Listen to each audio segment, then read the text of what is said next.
الصلاة والسلام: الصدق طمأنينة والكذب ريبة. كتكون صادق كتخرج مطمئن، لا تخاف شيئا. نعم هو هذا، ما كتخافش، كتمشي مطمئن. ما كنعرف شي واحد ابتلي بالضحك على الناس واخذ كيقترض وما يردش وكذا، ما يقدرش يمشي في بعض الشوارع وبعض الاماكن معينه. وعندنا حنا واحد المنتزه راه كيعرف يكون في الغابه في الديمير، ما يقدرش يمشي بوحديتو، يخاف واحد يتعرض تما يقول لي فلوسي وغادي شيتيني وحطتي عليا. الصدق طمأنينة، كيعطيك واحد الراحه خاصه، لا في علاقتك مع الله ولا في علاقتك مع الناس. ولهذا الانسان خصو يكون عنده هاد الامرين في الهجره: الاول القدره على اقامه الدين، الثانيه القدره على تزيين الدين في انظار الاخرين. اذا كان عاجز ما كيكونش الامر. لا شك استاذ على ان المتلقي المحاضره استفاد اكثر. لا لكن نريد هناك فيما يخص الهجره، سؤال الهجره، أن تعطينا التفسير ولو قليلا. احنا في الفترة هاي الزمنية نعيش أفكار بعض من الشباب المسلم، هي أفكار ربما لا توافق العقيدة الإسلامية، لا توافق، وإحنا نهاجر أصلا. الله تبارك وتعالى فضل على المقاتل في سبيل الله، عن قوله تعالى: وآخرون يضربون في الأرض يبتغون من فضل الله وآخرون يقاتلون في سبيل الله. قدم في الآية: الذين يضربون في الأرض يبتغون من فضل الله. بما أن الآن احنا عندنا هذه الهجرة اللي غير شبابنا عنده يعني تدخل به مجموعات أخرى تضريب وتقول له الجهاد وما يخص، ولو تعطينا تفسير يعني الآية فيما يخص هذا الخروج يعني لطلب الرزق. هذا مشروع. لا لكن الآن في أوروبا بعض الشباب اللي مقيم في أوروبا هو يشهد هجرة غير شرعية الجانب الآخر، هو يدور الجهاد، يعني يدور عن قتال لأماكن أخرى. صح السؤال: هل أمرنا أن نموت في سبيل الله أو أفضل أن نعيش في سبيل الله؟ نعم. هو المشكلة الجهاد أنه لم يفهم للأسف شيء فهما حقيقيا، لدرجة أن الإنسان يستجيب لجماعة غير مبايعة. والجهاد لابد أن يكون تحت إمرة معينة وضوابط معروفة.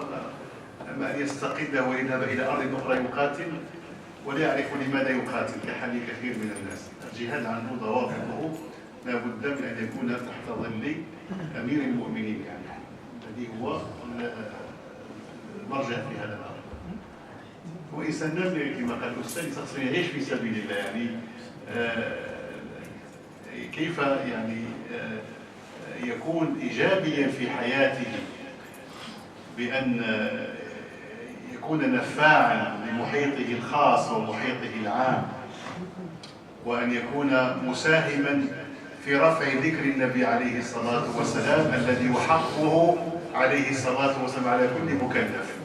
ودي قضية أنا أرجو أن تفهم جيدا. من حقوق النبي عليه الصلاة والسلام علينا أن نرفع ذكره، لأن الله تعالى جعل من خصوصياته رفع ذكره صلى الله عليه وسلم على مستوى الأذان، مستوى الإقامة، مستوى التشهد، مستويات مختلفة. ترفع ذكره بتخلقك، ترفع ذكره بتبليغك لرسالته صلى الله عليه وسلم، توسع دائرة التدين في المحيط. والصحابة فهموها وأنشأوا المساجد والمآذن لتحقيق هذا الغرض. فأنا أرجو أن تكون عندنا هذه المسؤولية، مسؤولية رفعة ذكر النبي عليه الصلاة والسلام، لا على مستوى الذكر اللساني ولا على مستوى الذكر العملي ولا على مستوى الذكر البلاغي الذي ندل عليه بالسمت وبدعوة الناس إلى الخير. واحد سؤال اللي قال الإمام هو أن محاورة الناس الذين يعيشون معنا هذا واجب، لكن حرج في ذلك. استقدامهم إلينا بشرط النظافة لا حرج فيه من أجل أن نبين لهؤلاء الناس ما الذي نفعل نحن، ما الذي يميزنا، كيف نتقرب إلى الله عز وجل. وهذا يقوي طبعا الصلة. وكما كتعرفوا النبي عليه الصلاة والسلام ملي جاوا الأحباش في المدينة دخلوا المسجد ورقصوا فيه كما هي عادته، ولم ينكر ذلك عليهم النبي عليه الصلاة والسلام، بل دعا عائشة إلى أن ترى طريقة رقصهم في مسجده عليه الصلاة والسلام. فالغرض هو أن يكون عندنا سنة الانفتاح على الناس، نقول لهؤلاء الناس هذا هو ديننا، ونركز على جانب التخلف. وأنصح طلاب العلم يقرأوا كتاب اللي هو من أروع ما يقرأ لمحمد عبد الله دراز، اللي سماه دستور الأخلاق في القرآن. هذا كتاب رائع جدا كيبين لك على أن المسلمين الآن عنده منهج أخلاقي لا يجارى على مستوى نظم الدنيا كلها.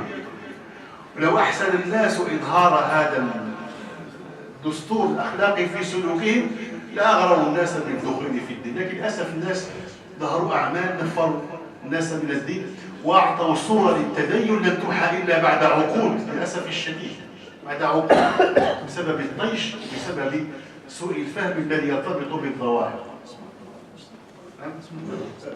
محمد عبد الله دراز رحمه الله، هذا كتاب نفيس من أروع ما يقرأ على الإطلاق في هذا الباب، لأنه استقرأ قضايا الأخلاقية في القرآن. وكاين كتاب قديم هو أيضا عنده هذا حظ كبير جدا من هذا الجانب، هو كتاب شجرة المعارف والأحوال وصالح الأقوال والأعمال لسلطان العلماء العز بن عبد السلام. هذا كتاب أنا أرجو من الطلاب أن يقتنوه ويقرأوه. شجرة المعارف والأحوال وصالح الأقوال والأعمال. كيقول لك الدين عقيدة وبين تفاصيلها بكل جزئياتها ومشمولاتها، ثم أوامر باطنة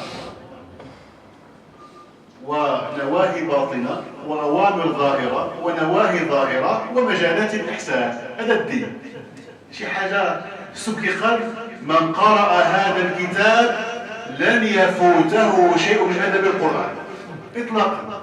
الاعتقادات تما كيعمل 50 درهم ولكنه هائل في فوائده. احنا كنا كنديروا جلسات أسبوعية في قراءته مع الطلبة، والأسبوع كنجلسوا ونقراو شيء ممتاز جدا جدا يساعد على تحقيق التخلق المغري بالدخول في الدين. بسم الله الرحمن الرحيم. وعليكم السلام. تعلمون بأن المساجد في أوروبا الغربية بنيت بالمحسنين، والمشكلة اللي وقع لنا مثلا في أوروبا كلها عند يشتغل المساجد قليل يكون في مثلا عقدنا 1000 ل 2000 في القرية، واش علم واجب شهري باش يقدر يخلصوا، او مثلا نقول حلال حرام. المهم ما نقول مثلا باللغه الدارجه هذا ما حكم الشرع الاسلامي بالنسبه اللي ما يخلصوش الشهر مثلا المسجد وما يجي يوصل للمسجد ما يخلصش. يمكن نفس المارتين، يمكن في برديمور، يمكن في برقله، يمكن في اللباط، يمكن في المدن الاسبانيه خاصه اوروبا عامه. كاين الناس كيجيو المسجد، كيجي واحد يقدر المسجد، يقدر يجي واحد من الدول العربيه يخش المسجد يسافر في سبيل الوقت. الوقت يمكن تشد الا ما كانش الشرط. واش واجب الشرط مثلا كيتخلص على السكان المغاربه والمسلمين، خاصه المسلم كل مسلم واش واجب ولا تمشي مع واش حلال واش حرام؟ هذا سؤال. انا لا عملت واحد الفتوى واريد ان اصححها. بالعكس تصححونها ان شاء الله. انا قلت دائما عندما اتحدث عن واجبات عن المساجد وواجبات المأمومين الذين يؤمون المساجد والمساهمين فيها، وقلت أن الذي يصلي في المسجد ولا يدفع مشاركته أو أجر الشهري كأنه يصلي في الأرض المغصوبة. فإذا عليه على الأقل أن يؤدي مكانه الذي يصلي فيه. وهذه فتوى العلم بلا خلاف بينهم، لأن كل مسجد يقوم على المشاركة فواجب على كل المصلين أن يساهموا في أداء هذه المشاركة، هذا واجب. احنا في المغرب عندنا واحد الميزة كما كتعرفوا هو أنا كنقول لبعض الإخوان كيجيبوا المسخ بطل والما بطل والجماعة فرشة والإمام موجود والخطيب والضيف، ما كاينش كيأديو شي حاجة. علاش؟ عندنا في المغرب نعمة الوقف ديال المحسنين اللي وقفوا على كل شيء، على طلاب العلم وعلى المرضى والعجزة، على المؤنسين. شي حاجة غريبة في الوقف، حيث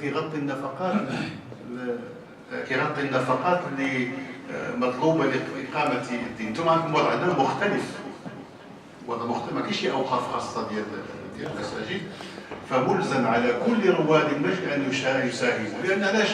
جمع في تكاليف، ولا اللي كيجي كيدخل يصلي وما كيأدي شيء، راه كيصلي على تضحيات الآخرين. أنا بقينا المسجد على مستوى الإنارة، مستوى التدفئة، مستوى الصيانة، مستوى أداء حق الإمام اللي هو واجب شرعي، حق المؤذن.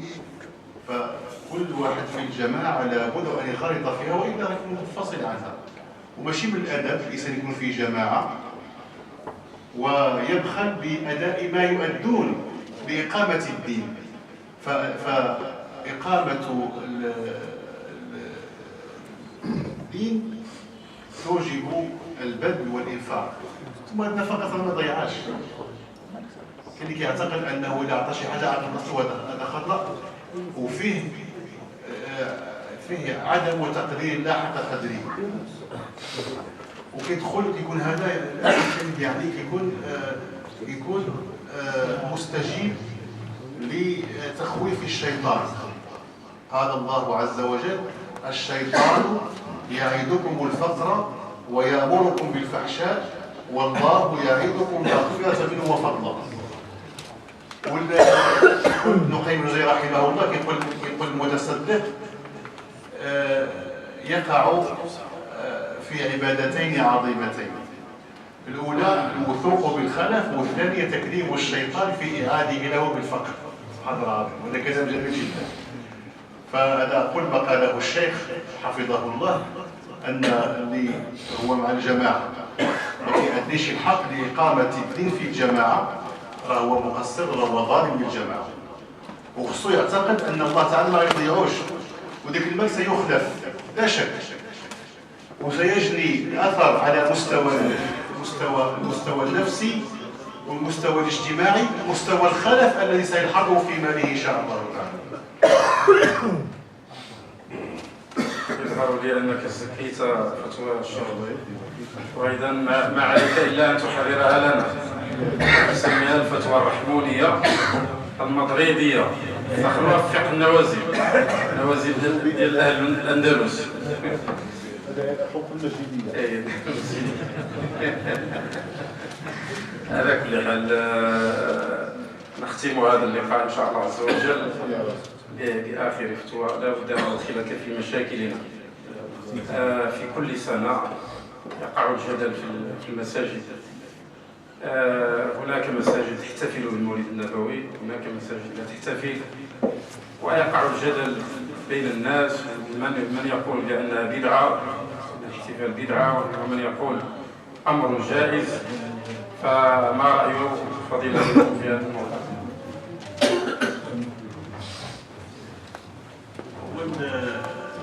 حقا يعني كتكون في كل سنة يكون جدل راجع إلى نيات صالحة في وجوب فعل ما ينبغي أن يفعل من الأعمال المتقبلة، واجتناب طبعا البدع والمخالفات. لكن بالنسبة للمولد النبوي، النبي صلى الله عليه وسلم بنفسه احتفل به، وكفى باحتفاله حجة.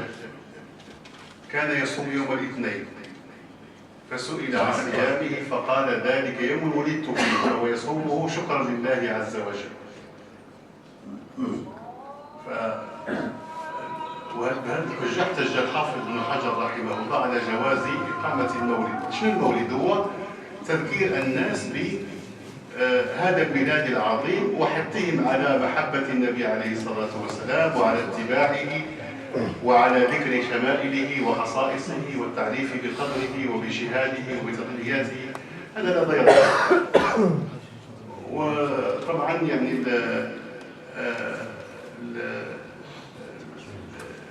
البدعة لا بد من تصورها وفهمها، لأن البدعة المذمومة هي التي تضاهي الشرعية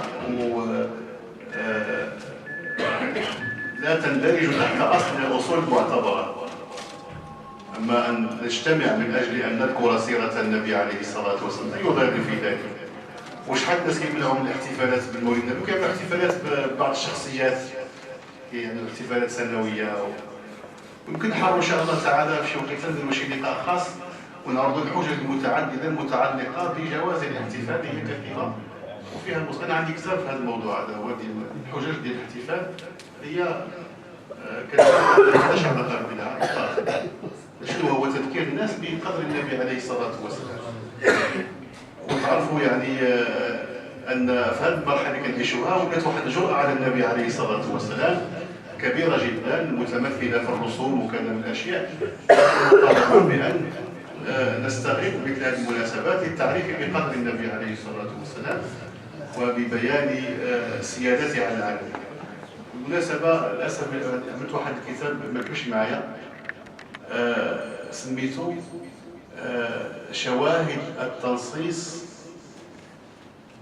التنصيص على شواهد التخصيص، ردا على هؤلاء الذين يسمون النبي عليه الصلاة والسلام. ماشي كبير في 200 صفحة. وشنو قصد منه هو بيان أدلة سيادة النبي عليه الصلاة والسلام على الأنبياء السابقين وعلى العالمين. جمعت تقريبا 70 خصيصة اختص بها تدل على سيادته المطلقة عليه الصلاة والسلام. فهو شخص مجتبى ومصطفى لا بد من الاحتفاء به، لا بد من ذكر مناقبه وفضائله. يمكن شي بغيت نتكلموا على الترك، أن الترك راه ماشي حجة كما يعلم طلاب العلم. تفضل. يعني قلت الاحتفال بالمولد النبوي، وسمعت انا واحد الشيخ بان فهمتي باش يعني جميع العلماء ما حدوش فوقاش خلق الرسول صلى الله عليه وسلم، متى ولد الرسول صلى الله عليه وسلم، يعني قالوا عام الفيل، ولم يعني يقول واحد الفتة محددة. سمعت انا في حدث بان الاحتفال ديال الناس اللي كيحتفلوا بالمولد النبوي بانه كيحتفلوا نهار الشبيه اللي توفى. يعني يمكن توضح لنا هذا واستغفر الله العظيم. لا هو واقيلا الكلام واضح. لا واضح جدا. وحقا كاين خلاف فينا حسب الروايات، لكن يرجع في كل امر الى اهله. لكن اهل السير اتفقوا على الاحتفال في التاريخ المعروف. يعني هو 12 شهر 12 ربيع الاول. خطأت لان 12 ربيع اليوم اللي توفى فيه الرسول صلى الله عليه وسلم، وقال يعني بان المسلمون يحتفلون بيوم ممات رسول الله صلى الله عليه وسلم. الله اعلم. هذاك يقول، ولكن اهل السياق هم الحجه في هذا الموضوع، هم الحجه. فالاكثريه على هذا القول، ولا بد من ان يعد المخالف شاذا في هذا الموضوع اطلاقا، لان الضبط ديال الوفاه يعني حدده المؤلفون في سيره النبي عليه الصلاه والسلام.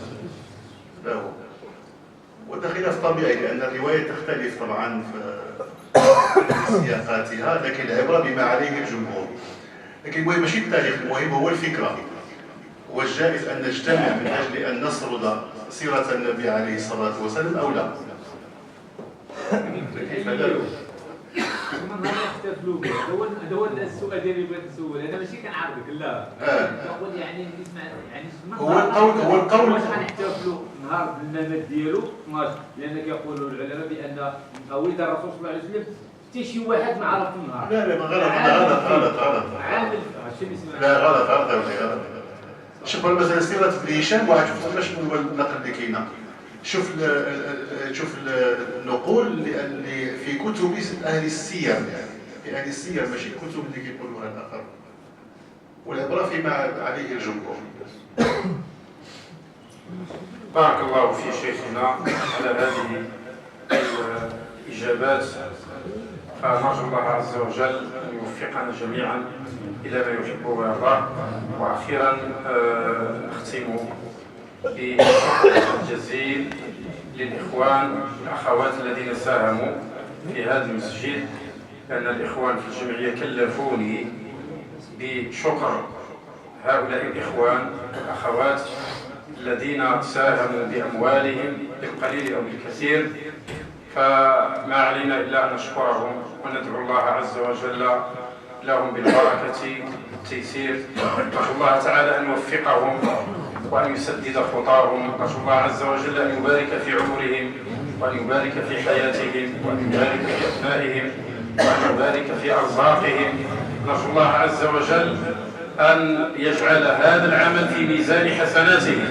نرجو الله سبحانه وتعالى لكل إنسان أنفق وساهم في بناء هذا المسجد، في شراء هذا المسجد، نرجو الله عز وجل أن يجعله إن شاء الله تعالى من الصالحين. نرجو الله عز وجل أن تعود عليه هذه الصدقة بالخير والبركة في أولاده وفي أسرته وفي أمواله. فنرجو الله سبحانه وتعالى أن يجعلنا من عباده الصالحين. اللهم كن لنا وليا ونصيرا ومعينا وظهيرا. اللهم احفظنا بحفظك واسترنا بسترك يا أرحم الراحمين ويا رب العالمين. سبحان ربك رب العزة عما يصفون، سلام على المرسلين والحمد لله رب العالمين. وجزاكم الله خيرا. وإن شاء الله عز وجل ستكون هناك محاضرة أخرى لفضيلة الدكتور سيدي محمد الفران، فحاولوا إن شاء الله تعالى أن تحضروا. فهو نفس الوقت مباشرة بعد صلاة المغرب إن شاء الله. قبل المغرب. أي نعم، نساء ورجال. نعم قبل المغرب بكثافة. يا رسول بارك الله فيكم جميعا. 8 وجدوا الأسئلة صيروا.